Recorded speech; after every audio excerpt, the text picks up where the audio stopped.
now started recording. Terry, if you want to kick us off. Okay, Jim, can you pull up our document that we've been working through? Yes, and Jason is joining us now. Hey, Jason. Yay.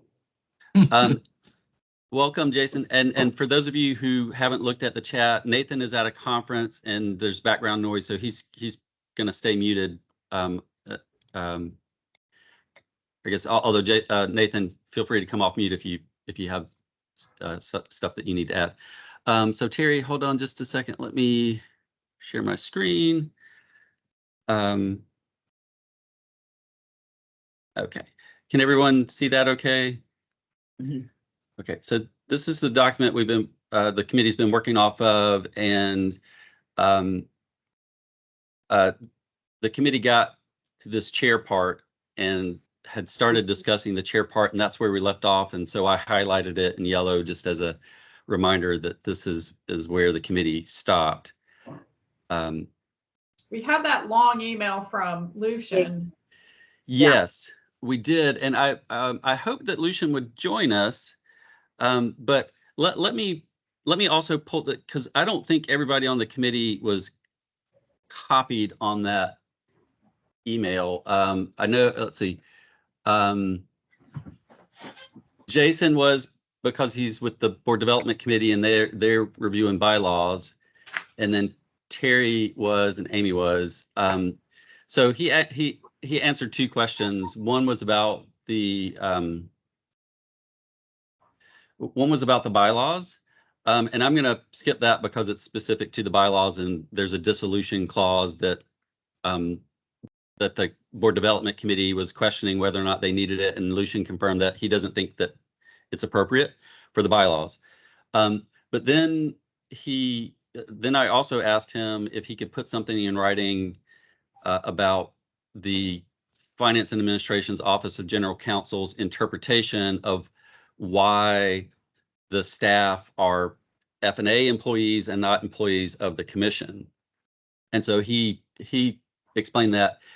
This first paragraph is just some background stuff about the executive orders and authority within the executive order. So I'm going to skip that part. Then he talks about the second executive order that amended the first one, and changed the agency that was providing administrative support to Finance and Administration. And then this paragraph talks about establishing positions to support the commission. Although he says, since Volunteer Tennessee does not have appointing authority, and I have not had a chance to respond to this email from Lucian. I was telling Jessica before other folks joined, but our AmeriCorps formula submission is due to the AmeriCorps agency today.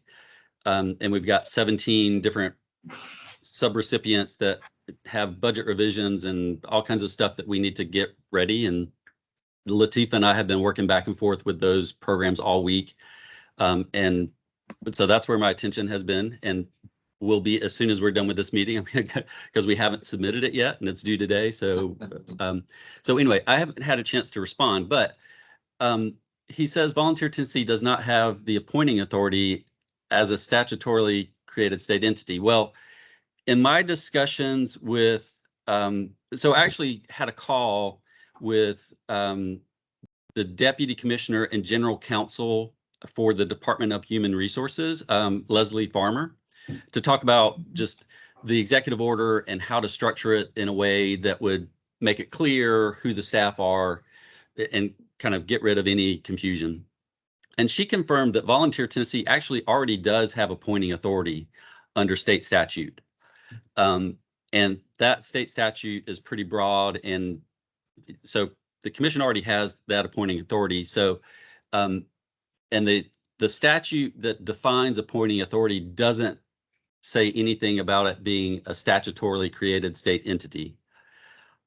So based on her opinion on the state statute, the commission already has that appointing authority, and what she recommended was some changes, some that this committee's already discussed, such as taking out that where it says finance and administration shall provide administrative and staff, to delete the and staff part, and potentially clarify a little bit about what that administrative assistance is, like, the accounting and, payroll, all those other kinds of things.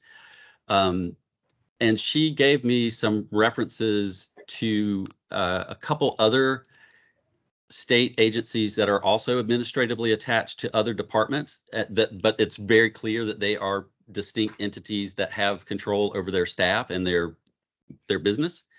And again, I apologize. I talked to her last week, I think, and I have not had time to look up those references. But one she mentioned, I think, was the Historic Commission that is administratively attached to the Department of Environment and Conservation. And then there was another one, and I can't remember the name of the agency, but I believe it's attached to the Department of Labor and Workforce Development. So anyway, she gave me a couple things to track down and look at the language for those agencies, because the language in those agencies makes it very clear that the staff are staff of the agency that's administratively attached, and not the big agency that they're attached to. So, so I think that this part that Lucian is citing about the commission not having appointing authority, I don't think that's right. I mean, if he wants to go back and discuss it with Leslie Farmer at Department of Human Resources, they can kind of go back and forth and talk about it. But based on what she told me, the commission already has that authority, and as long as the language is still in the executive order saying that the commission can employ staff, it will continue to have that appointing authority. So then he's got another paragraph about how to interpret that section 10. And he again says, however, because it's not appointing authority, he does not believe such employees would be state employees unless they're created under a State Appropriations Act. And again, based on my conversation with Leslie Farmer, the commission does have appointing authority, and so the employees would be state employees. She pointed out, though, that it's important that within the state budget that the line item for Volunteer Tennessee has the staff allocation, which it already does, and there's a separate line in the state appropriations for Volunteer Tennessee. So based on what she told me, those two together, I think, is sufficient to make it clear within appropriations language that there are staff allocated specifically for Volunteer Tennessee. So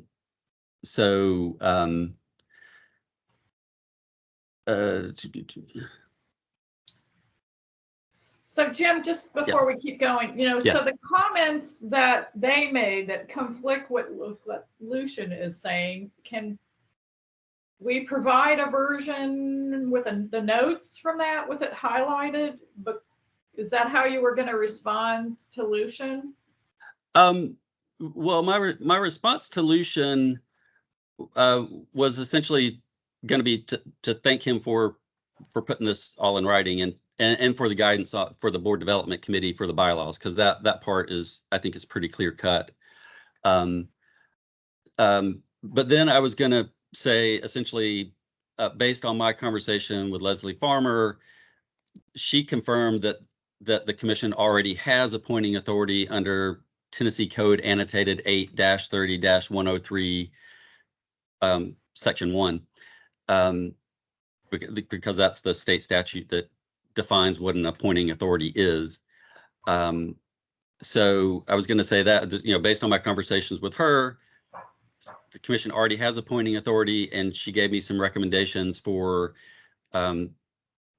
language in the executive order that would make it clear that the commission has authority over those staff, and also recommended adding a section that would then also give the executive director authority over the remaining staff. So that it would be clear that the commission hires the executive director, and then the executive director hires the other staff. So those were kind of the big picture recommendations that came out of that discussion with Leslie Farman. So I was just going to just kind of summarize that discussion in my response to Lucian. I wonder, just for time's sake, the stuff regarding the staff and the executive director, I wonder if it would be good to view those other, like Jim, I know you have a lot going on right now, but maybe that's something that needs to be done before any decisions are made on that, because I think that would help point us in the direction of how we need to structure this so that it does make sense. It's better to use something that's already created than recreate the wheel. So I feel like it may be in the best interest of everyone here. I mean, we're already at 9:20, to just skip over the staff related stuff and look through the rest of the stuff. And then once, I don't know if we need like the board committee and you, Jim, to look through those other statutes with those other entities that are similar, to figure out how to best structure that in this document so that we can move forward with that. Because I feel like if you have that, it's going to make that piece so much easier. Well, if you look at the last paragraph, Jim, you want to address that, because it looks like they are on board with splitting off. And Jim and I had talked about, should we spend all this energy going back and forth with the existing executive order, or should we alternatively or align, go ahead and make, create a proposal for splitting off? I mean, they're acknowledging this basically. Yeah, sure. So, but he doesn't specify how that would work in this email. So I don't know if he's talking about through state statute or through executive order. So we'd have to clarify that with him. Based on my conversation with Deputy Commissioner Farmer, it sounds like the executive order can make it clear that the commission has authority over its staff. But we would want to make sure that that's absolutely correct, and that, I think including potentially asking her to review whatever final version of the executive order revisions this committee comes up with, in addition to the F&A legal staff, so that everybody agrees, yes, this clarifies this through the executive order. Now, separately, I think we've talked before, there's a possibility that the commission could go through the General Assembly and get established in state statute. And I don't know if that's what Lucian is talking about, because that is a possibility for the General Assembly to create Volunteer Tennessee as a freestanding state agency, like the TBI or the Tennessee Commission on Children and Youth or the Tennessee Wildlife Resources Agency. I mean, there's several independent agencies that are established in state statute. And in order for Volunteer Tennessee to be completely independent, it would have to be done through state statute. There's no way for Volunteer Tennessee to be completely 100% independent through executive order. I mean, we would still have to be attached to some other agency to be able to do all that, back office stuff of paying bills and the HR stuff, all that kind of stuff. So, but to Jessica's point, Jessica, I 100% agree. And my goal was to try and look up some of those references that she gave me, and I just haven't had time to be able to provide today. Completely. And I think it would be good for you to talk to those executive directors as well and get their insight on how, based on what's in paper and how it actually functions, what that looks like. Because I did take some time to talk to Richard Kennedy of TCCY to see how they were structured and what things look like and what kind of the pros and cons of being a separate entity was. And I think those conversations are also just helpful to kind of put into perspective. And so that may be some of the other things, like Jim, once you get this application submitted, to think about doing is not only looking at that, but having those conversations with those executive directors, because I think that will lend itself to determine whether it is good to continue to move in this direction of just staying within F&A and having some clear lines drawn, or is it best to move into its own state entity and go that route. And I think leveraging the pros and cons of that is going to be very important for you, Jim, and the staff, et cetera, for sure. Yeah. Yeah. Yeah. No, I totally agree. The other caveat, though, with all of this is that the governor still has to agree to actually do the executive order. So, I mean, we could come up with a perfectly tailored executive order that would make it clear. And if the governor's office doesn't want to do it, then we're kind of stuck with where we are. And then at that point, really, the only option would be to look at something in state statute. Now, even within state statute, the state statute could still administratively attach Volunteer Tennessee to another state agency, or it could form Volunteer Tennessee as a completely independent agency. So I think those are all discussions to have down the road with about kind of the end goal for the structure after we kind of get the discussion about the executive order to where we feel comfortable at least getting it submitted to the governor's office for consideration. Does anybody want me to leave this email up? And I'll forward this to this committee so that everybody has it. I think my opinion, and I'm just here to help you all and guide you all. But Jessica made a recommendation that when we get to the staff part, we just hold that until I can have a chance to look up some of those references and then provide you all with some of the sample language and see if it's workable within the executive order. And we are, at 9:25. So Terry, are you okay picking back up with the chair part, and we can just kind of keep going through until we get to the staff part, and then if we get to the staff part before time, we'll just stop. Okay. And if we don't, then we'll obviously the committee will have to pick up another meeting to pick up from where it leaves off. So I'm going to take this out of highlight because it was just highlighted just as a reminder to pick back up there. I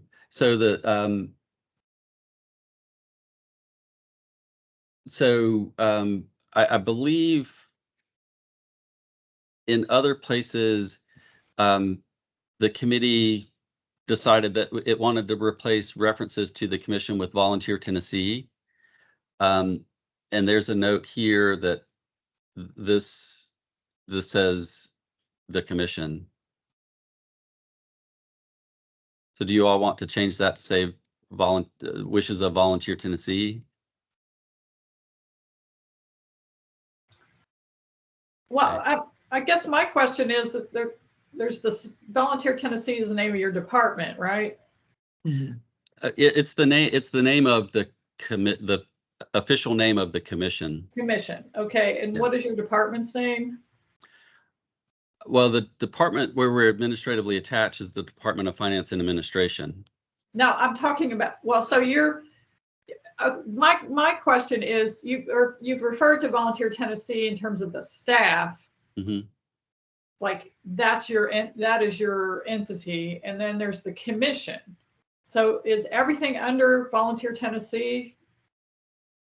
I mean, yes. Yeah. Well, so I'm gonna let's see. We're on page 3. I'm gonna hop back up to the top. Yeah, because I mean, Volunteer Tennessee before meant that you're the staff folks, and the commission was the board or the commission. Right. So are you combining them into one name? I'm just. Well, so the purpose of the executive order is to create the commission, which the commission is named Volunteer Tennessee. So this is the very first section where, before it was the Tennessee State Commission on National Community Service. And then it was officially changed to Volunteer Tennessee in the second executive order. But then in parentheses here it says commission, because it is established as a commission as opposed to a board or council. And I see Nathan's put in a question: how do we distinguish the commission from the staff? So I think within the context of the executive order, any reference to Volunteer Tennessee is a reference to the commission, because the executive order creates the commission. I mean, if folks would prefer to use commission to clarify when it's talking about the commission, and then say Volunteer Tennessee when it's talking broader about the commission and the staff, then we can certainly do that. It seems like it would be less confusing, especially with some of the issues we're addressing. I don't know, what does everybody else think? I mean, there needs to be, if you're calling both things the same thing, it's Right. Yeah, so what that would mean then is, and that's totally fine with me. Again, I'm just here to help you all do what you want to do. That would mean we would need to go back, and in some instances like this where it says the commission, we need to reverse that change and go back to having it say the commission instead of Volunteer Tennessee. And there's other places where we need to go back and do that. Can you say in that first paragraph, not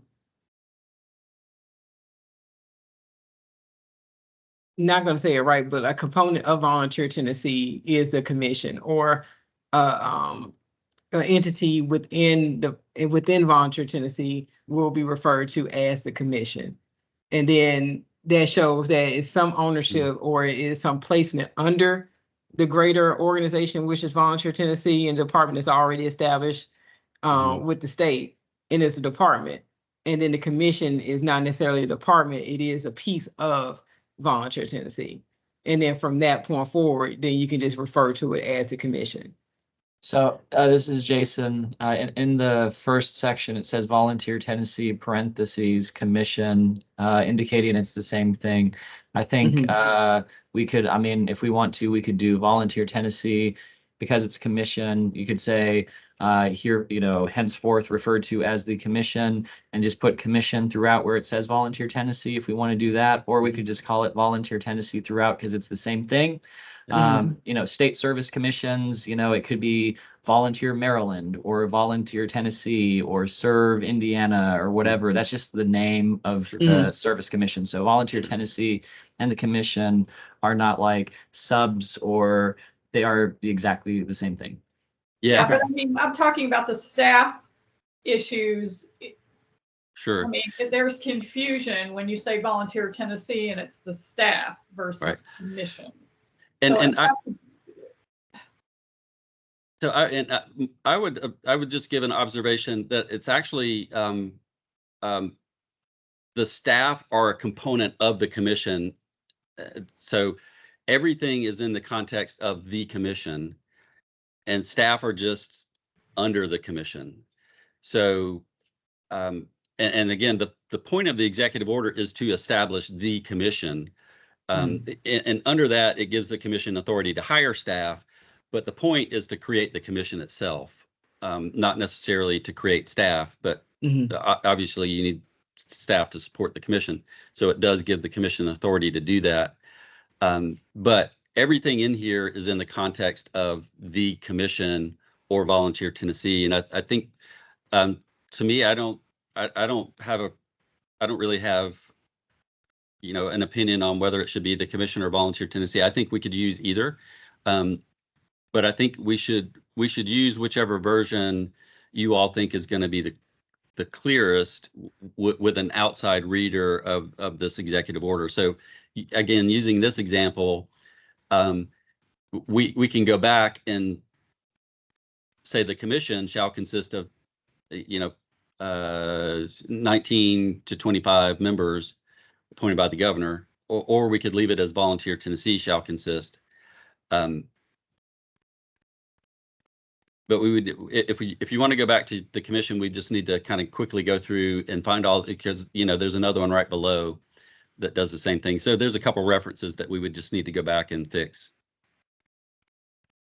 I think where it got confusing. Are y'all able to hear me? Yeah. I think where it got confusing, Amy, maybe on the same page, was it when we were talking about the chair duties?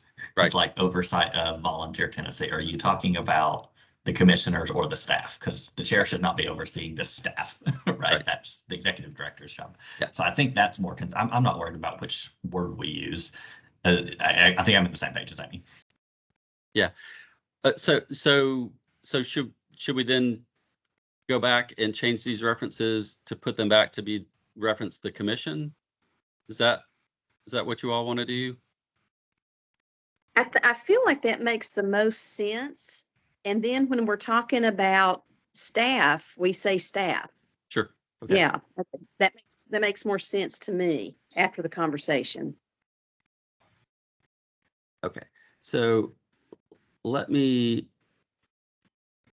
I'm gonna go through and reject these changes.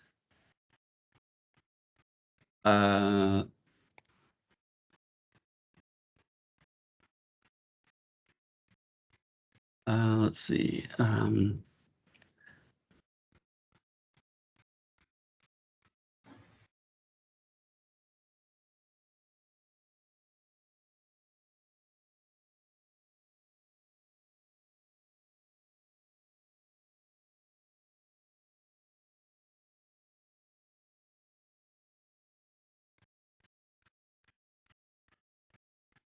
Okay, let's see. I think that's okay to leave out because it just says chair and vice chair. Oh, wait, actually it does say.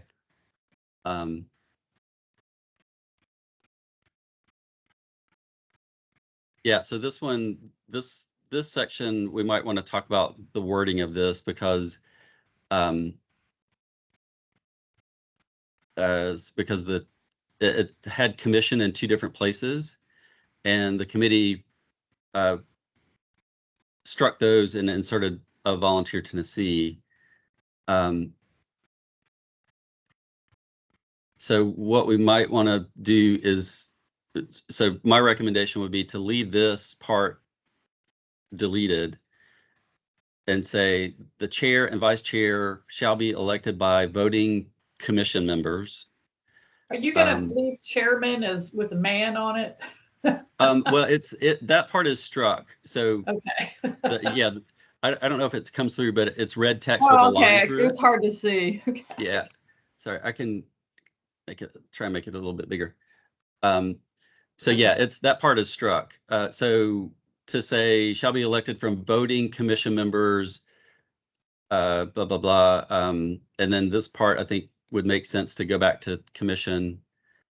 Does that make sense, or does somebody have another wording that they think would be better for this part? I think that makes sense. Do we need to leave in of Volunteer Tennessee, or do we, I mean, since this is about the commission, I think we all know it's Volunteer Tennessee. Yeah, I agree. I mean, I think especially if, well, let me make the changes and see how it reads. And okay, so Yeah. the chair and vice chair shall be elected by the voting commission members from among their ranks and shall serve for a term of 1 year. Is that clear enough? Is that okay? Shaking heads, thumbs up. Okay. All right. And so then this one is easier. I think it just is a matter of rejecting those changes. Okay. And now we're back to the section on the chair.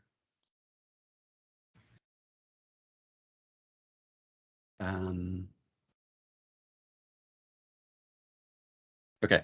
So then we leave it where it says execute the wishes of the commission.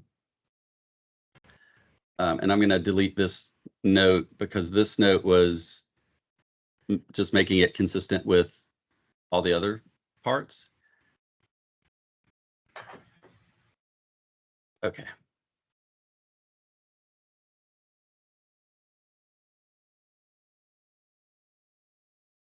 And then in the last meeting, the committee had actually added this in coordinating with the executive committee.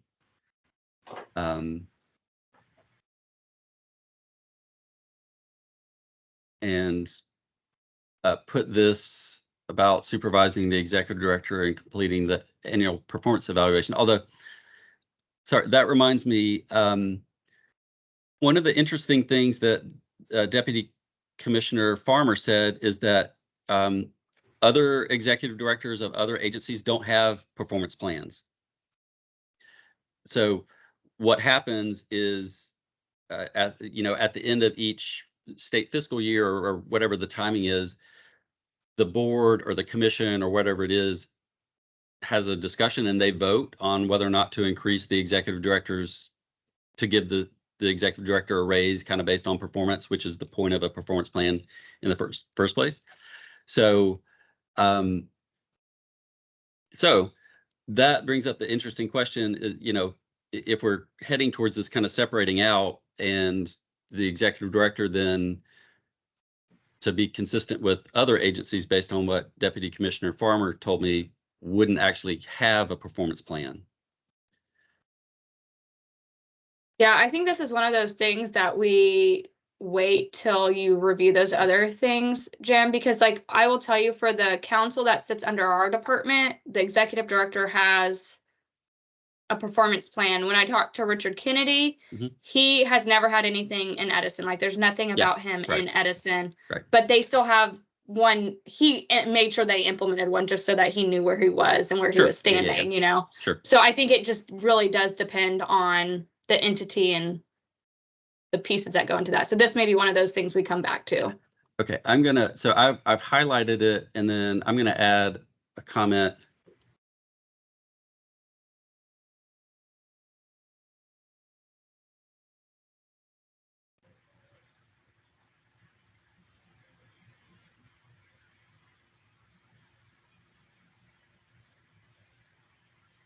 Okay, so I'm just making a note to come back to this after researching other attached agencies. Just as a reminder to come back to that. Okay. Then there are other things that the committee had added to be consistent with the bylaws, because the bylaws say these things. Don't know if there's any other comments or suggestions about that. Well, just that last sentence, when it says other duties as authorized by volunteer, is that commission? Okay. Yeah. Yeah, thank you, Amy. Yeah. Good catch on that. Okay. And then while you all are you all okay to go on to the vice chair? Quick question. So when we say to decide procedural matters, are we talking about processes specifically, like broadly, or are we talking about like in the moment, conversations around parliamentary procedure, things like that? Because if that's what we're talking about when we say procedural matters, I would probably argue that there's some benefit in that. A lot of the roles I've been in, the chair doesn't do that, right? Because the chair is already doing everything else. You've got somebody else who goes, hey, actually, we do need a vote on that. Actually, it has to be 2/3. Actually, it has to be. What do we mean by that when we say procedural matters? That's a good question, because again, this is kind of copied and pasted from the bylaws. And so my understanding is that relates to the meetings themselves, kind of like what you're talking about, like what does Robert's rules of order say about this kind of thing. So if we need to take this part out, then we can certainly do that.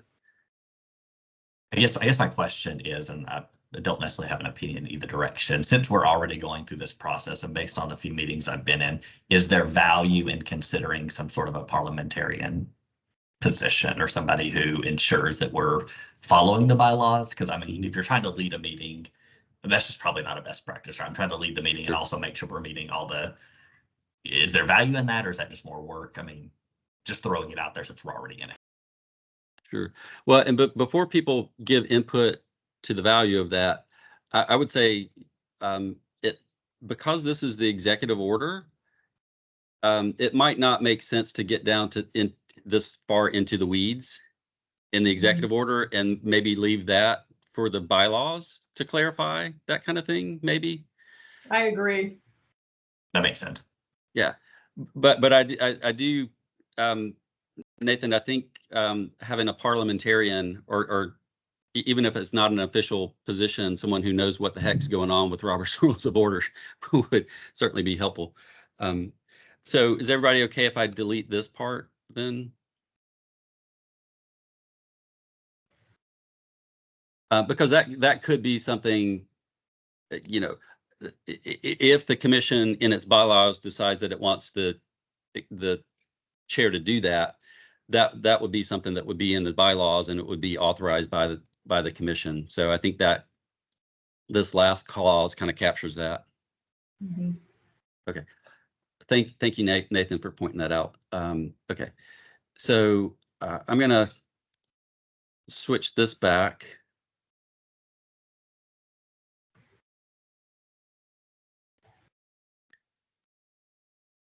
The vice chair part is pretty simple and straightforward. I don't know if anybody has any comments about that.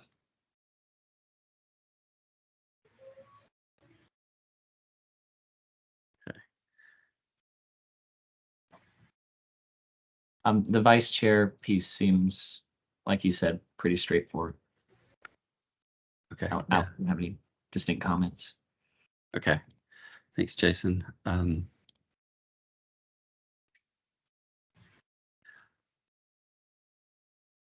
Okay. And then there's some renumbering here. It's hard to tell, but so let me scroll back up. So we renumbered the sections, and so this section becomes 2, and this section becomes 3. So you can't tell, but 4 has a line through it, but it doesn't show up because it's in line with the line of the 4 anyway. Just in case anybody's wondering why it says 43, that's why that looks that way. For this next section, there's a note. It's kind of based on one of the questions that the F&A lawyers had was about the quorum. And one of the things that the commission clarified in its bylaws is that the quorum is based on currently appointed members. So, you know, if you only have 19 appointed at that time, the quorum's based on 19 and not for the maximum of 25. Mm-hmm. So the note here, based on that recommendation or that comment from the lawyers, is that we might want to add currently appointed. So it would say maybe consist of a simple majority of currently appointed voting members. That makes sense. Yeah, the other thing I would say about this, I agree with that change. One of the things I noticed is failure to attend at least 75% of called meetings in any calendar year may result in removal from the commission. Whose responsibility would it be to remove that person? Is that the board's commission or the board's responsibility? And do we actually do that? That is a great question. And so the governor is the only person who has authority to remove the appointed members. Now, the ex officio folks, you know, the designees. We come and go based on, Yeah. So, but the appointed folks, the governor is the only person who has the legal authority to remove a commission members. But again, remember this document establishes the commission. And so this document gives the governor the authority to say, all right, you've not been attending meetings. I am, as the governor, going to remove you based on this clause. So I think it's worthwhile to leave this in because it does give the governor oh, for sure. Yeah. I was just curious because I think there's one person in our committee. I couldn't tell you the last time they were at a meeting or attended a meeting. In the 4 years or 3, however many years I've been a part of the board. So it just made me wonder more than anything. It's more a curiosity question. Yeah. Well, and so the board development committee does routinely review attendance. They didn't have an opportunity to do it at this last retreat because there were so many things going on with the state plan and all the stuff that was going on. But typically the board development committee will look at who's attended how many meetings, and then will send a nicely worded email saying, hey, we noticed that you haven't attended meetings. We'd love to have you continue, but if you're unable, please let us know so that we can fill your spot with somebody who's going to show up, essentially. I mean, it says it in nicer language than that, but that's kind of essentially what it says. Yeah. So Again, would just they or curiosity. would the commission send a recommendation that this person needs to be removed to the governor's office? You know, I mean, how is that the process? They could. That has never happened, but they certainly could. Typically what happens is after the board development committee sends that kind of email, the person's like, oh, yeah, oh, okay, yeah, you're right, I'm going to resign. And they resign, or they start showing up again. So it's, as far as I can recall, it's never gotten to the point where the board development committee has said, hey, look, we need to ask the governor to replace this person because they haven't met this threshold of 75% of called meetings. But what do you do if the letter's sent and you hear nothing? Well, I think it would be up to the board development committee at that point, and they could, again, they could they could recommend to the governor that that person be replaced based on this clause. Or Because they could, you know, I mean, can they in the letter say, you know, if you can no longer serve, let us know and then arrange for the resignation, you know, that. Yeah, I think the letter has that kind of language. I don't remember exactly what it says, but I think it does say something along those lines. Like if you can't continue to participate, let us know so that we can fill your seat with somebody who can actually attend. And again, it uses nicer language than that, but that's kind of the gist of it.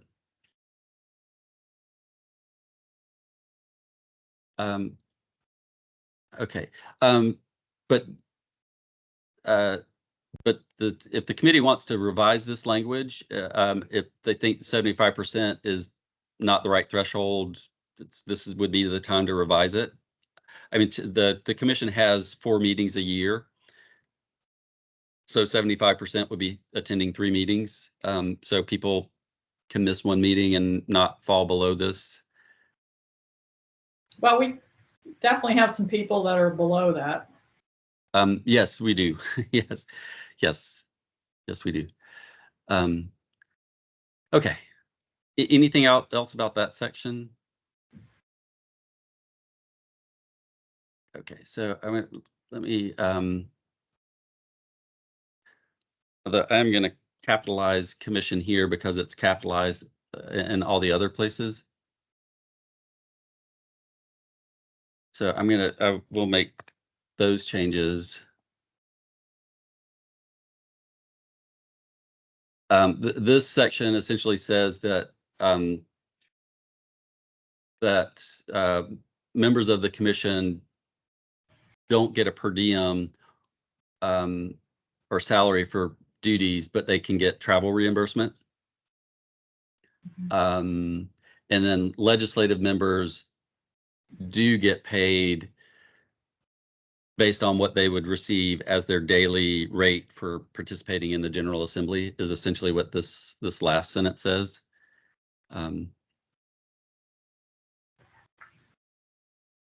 Although it's, sorry, I mean, this grammatically, that comma is not right. So if people are okay, I'm going to take that out because it's not a complete clause afterwards.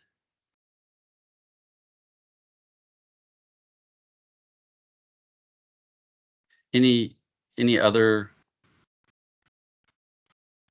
comments about that one?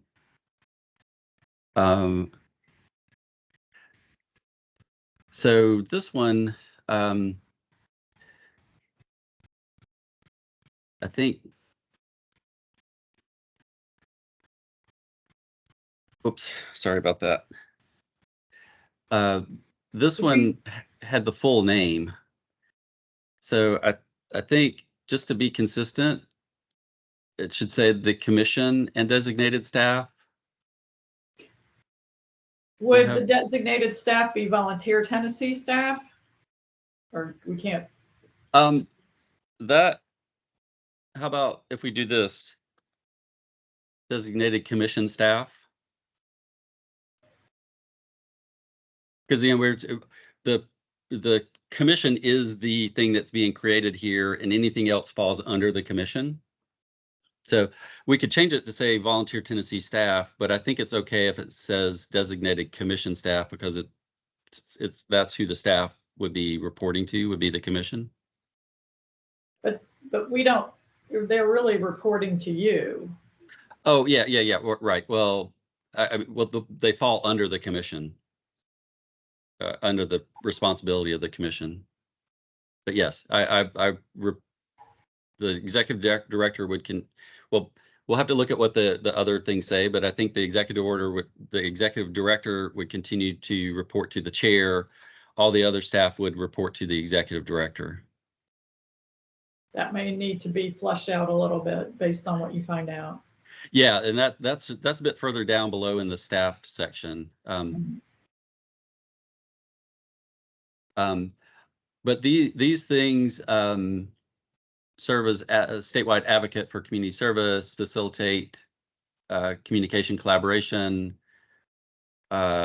states liaison for national and state organizations, prepare 3-year. Actually, this national service plan, that probably isn't the best word to use there. It's actually a state service plan. Yeah. So if people are okay with it, my preference would be to change that to say state service plan. Then I would remove the second state, or leave the second state. Yeah. So state service plan as called for under federal law. Is that prepare 3-year state service plan as called for under federal law? Great. Okay. Yes. I think that reads better anyway. Okay. And then there's more under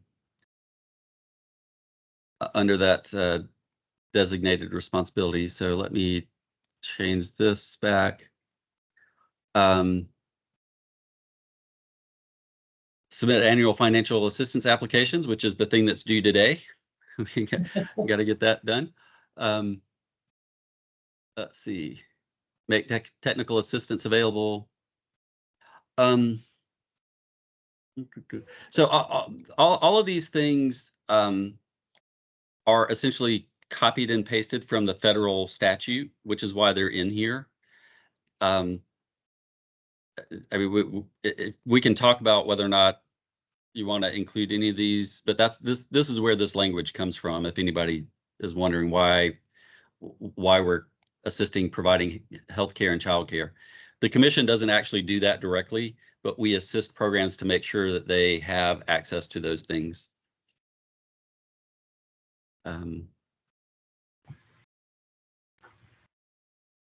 So there's a statewide recruitment and placement system. Again, that's directly from the federal language. Administer the state's grant program, which is essentially administering the AmeriCorps program. Coordinate its functions with the Corporation for National and Community Services, as outlined in the conference report. The conference report, that refers to the original National and Community Service Trust Act. I don't know. I don't know about this one in terms of the language. I mean, it's been in there from the very beginning, so it hasn't created any challenges. But to me, it's a bit confusing. What's the conference report, because it's kind of cited out of context. So we don't know what the conference report actually is, and therefore we don't really know what this is referring to. Is that what you're saying, Jim? Yeah. Yeah, Jason has to run. Thank you, Jason. Right, Terry. I don't know what the conference report is. I mean, I'd still tell the truth. I don't know what it is. My guess is that it's something that when Congress passes bills, they usually attach some sort of guidance language that's not part of the actual bill. And my guess is that that's what that's talking about. I would say if we don't know what it is, we shouldn't be beholden to it. Yeah, and sorry, it's up here as well in the conference report. Yeah, so it's under federal service laws such as the conference report. And again, I think it's referring to this, the National Community Service Trust Act. Okay. But I think so for this one, it might be under federal service laws, and delete that part. Mhm. And That would then be maybe, oh, sorry. there. Well, laws is all encompassing, so that's everything, right? Yeah. Any federal laws. So, Well, yeah, specifically the federal service laws. Yeah, and again, that kind of refers back to the National Community Service Act and the National Community Service Trust Act, and then the Serve America Act are all revisions of this original 1990 Act that created the AmeriCorps program in the first place.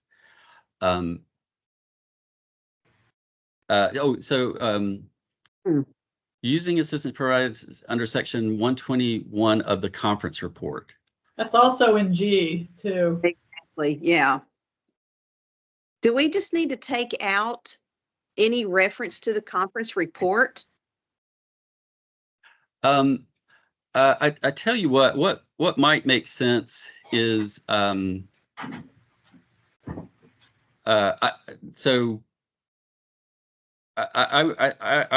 just for clarity's sake, I would like to go back to this and see if it matches up with section 140 of that law and section 121 of that law.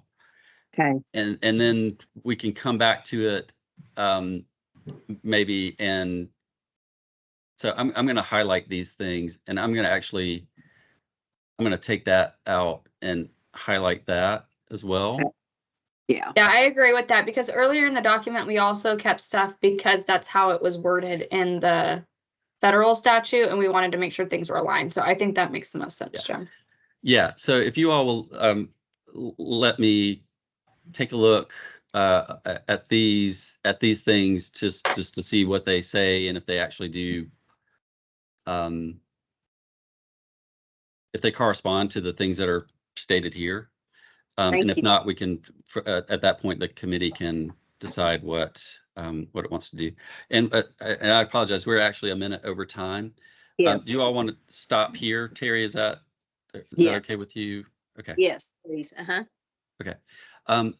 I will put this, actually, this version should already be in that shared folder because I created, so each meeting we have, I create a new version based on the meeting date. So it's volunteer TN merged EOs proposed changes 5-17-24, and it should already be in that shared folder. Okay. And Terry, do you want me to reach out to folks with a doodle poll to set up a next meeting, since we lost a couple people? Yes, please. That would be great, Jim. Okay. Yeah. Okay. Great. Okay. Terry, anything else? No, just make sure that we know where we've ended up so we can start here next time. And I guess we should really wait and meet once you have more information for us, right? Yes. Yes. Right. Right. I'm going to actually, I'm going to put just a note here to.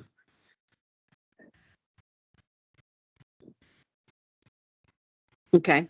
We'll And Jim, restart it here. may be helpful to whatever information you do find out to kind of send a synopsis prior, so that hopefully we will all review prior to coming, just so we're prepared.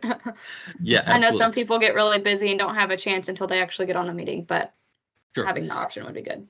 Yeah, no, that's a great idea. I'll take a look at the things that the deputy commissioner recommended. I'll pull out language that looks like it maybe fits for what the committee's trying to do, and then send that beforehand. So I'll look at the calendar and maybe look at some dates later on in June, because we're coming up on the Memorial Day holiday pretty soon, and there's lots of stuff going on. So I'll look at dates later in June. Okay. And certainly between now and then, I should have time to go back and look at those references and provide some sample language to the committee. Okay, perfect. Thank you. Also, it might be helpful if you've had a chance to talk to some of those EDs of those other, and have a report on what you found there, Yeah, sure. Yeah, I'll see specifically for the ones that she referenced. I'll also try and talk to Richard Kennedy at Commission on Children and Youth. Yeah, he was great. It was a very insightful conversation. So I think it would be extremely helpful, Jim. And he said he goes, I love Jim. I've known Jim for years. So if he has any questions, tell him to reach out. So yeah. Richard and I went through the Tennessee Government Management Institute back oh, nice. in 2005. So yeah, I've known Richard for almost 20 years. Yeah. Yeah, and he's even said that there's been pros and cons to how they've been set up, and he's even changed things since he's been there just to make it flow more easily, because it does get very convoluted very quickly. So yeah. Okay. Anything else before I stop the recording? Okay. All right. Well, thank you all. Thank you. Have a great weekend, everyone. You too. Yes. Bye-bye. Bye-bye, everyone.